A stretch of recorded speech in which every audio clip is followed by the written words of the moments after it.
Deus já nos abençoou no culto da manhã hoje, nos abençoou no culto das 18, e não é de forma diferente o que Ele vai fazer agora, né? Vai nos abençoar através da palavra, porque já nos abençoou através dos louvores. E eu escolhi um texto bíblico para ministrar uma palavra que quero crer falará ao seu coração.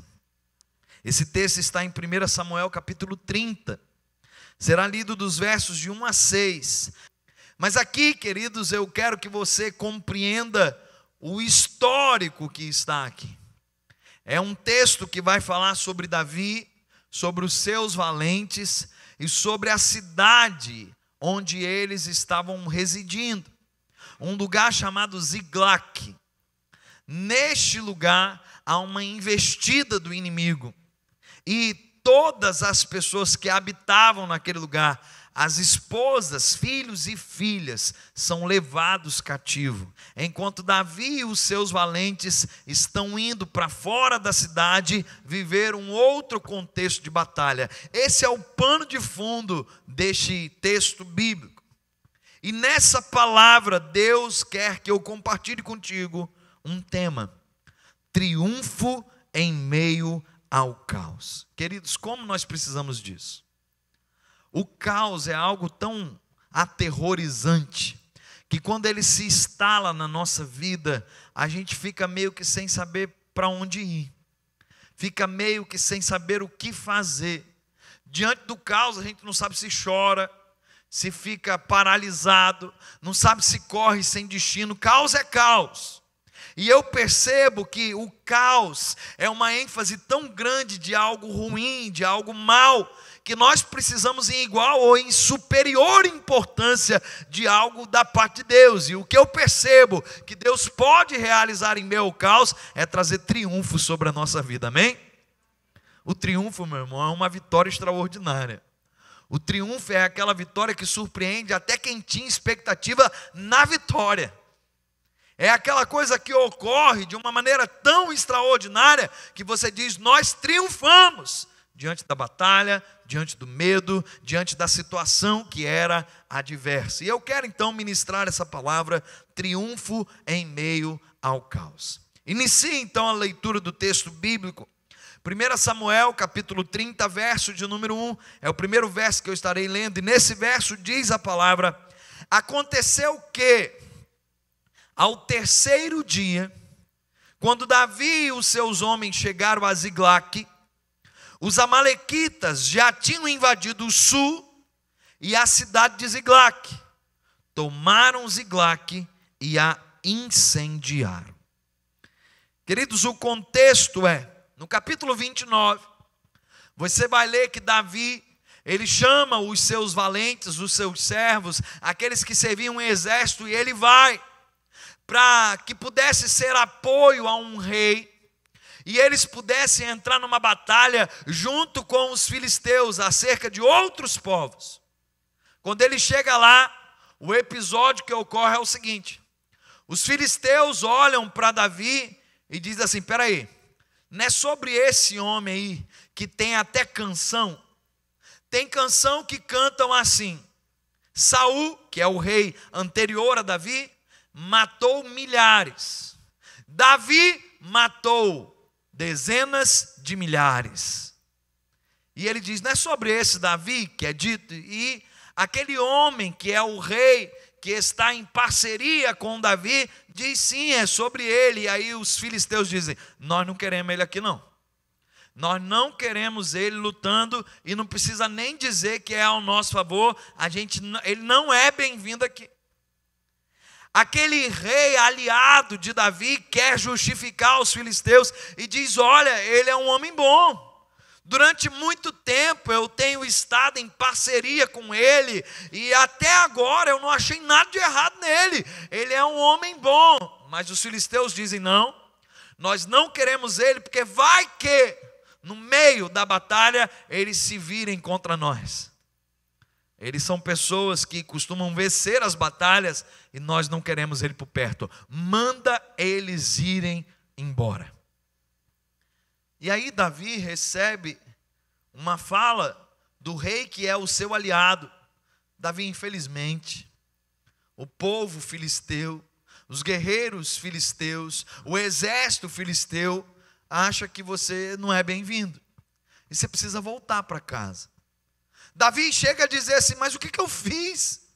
Eu não fiz nada contra eles, olha a minha conduta, olha o meu histórico, eu não sou alguém ruim. E aquele rei aliado diz, eu sei, Davi, de tudo isso, mas eles não te querem aqui, você precisa voltar. E é nesse tempo que Davi vai voltar para casa, junto com os seus valentes, com os seus homens de guerra, 3 dias voltando para casa até chegar em casa. E quando chega, se depara com essa realidade. Um outro povo, chamado Amalequitas, eles já entraram pelo sul, tomaram conta da cidade de Ziglague e a incendiaram. Pastor, diante disso, que Deus ministrou ao seu coração, que o Senhor quer compartilhar conosco. Manter o que nós temos é mais importante do que apenas conquistar. Queridos, Davi e os seus homens de guerra estão envolvidos na ideia de continuar guerreando, de continuar dominando, de se fazer útil a um outro rei, a um outro povo, para que pudessem avançar. Eles estavam tão envolvidos com isso, que conquistar para eles passou a ser mais importante do que manter o que eles já tinham. Nós precisamos tomar um cuidado no nosso coração. Eu sei que há um desejo muito grande de conquistarmos coisas que ainda não temos, mas Deus já nos presenteou com muitas coisas valiosas, e a gente precisa manter o que a gente tem. Sabe o que Davi estava perdendo ali naquele contexto? As esposas daqueles homens foram levadas cativas. Os filhos e as filhas daqueles homens foram levados cativos. A própria família de Davi foi levada cativa. A cidade que com tanto empenho eles construíram estava arrasada pelo fogo. Um incêndio havia sitiado. Querido, entenda uma coisa: muitos estão colocando em risco a sua casa, muitos estão colocando em risco a sua família, muitos estão colocando em risco aquilo que Deus já os deu e que é valioso e que é importante, em prol de continuar tentando conquistar alguma coisa que ainda não tem.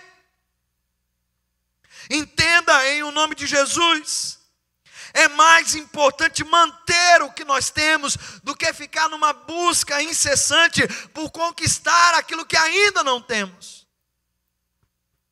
Isso tem a ver com contentamento, isso tem a ver com estar satisfeito, isso tem a ver com entender que Deus é um Deus de princípios. Preste atenção, porque essa palavra é muito prática. Deus me deu ela de uma maneira que é quase um desenho para todos nós. Não tem como você sair daqui dizendo assim, eu não entendi nada que o pastor pregou. Não, Deus vai falar contigo claramente. Queridos, o trabalho dignifica o ser humano. O trabalho é uma bênção da parte de Deus. Mas tem muita gente que está enveredando por trabalho, e não põe a isso um limite, e está perdendo saúde, e está perdendo vida. Deixa eu te falar uma coisa: a saúde que hoje você tem, e porque não consegue equilibrar uma vida em relação ao trabalho, caso você a perca, ela não volta mais. Entenda isso.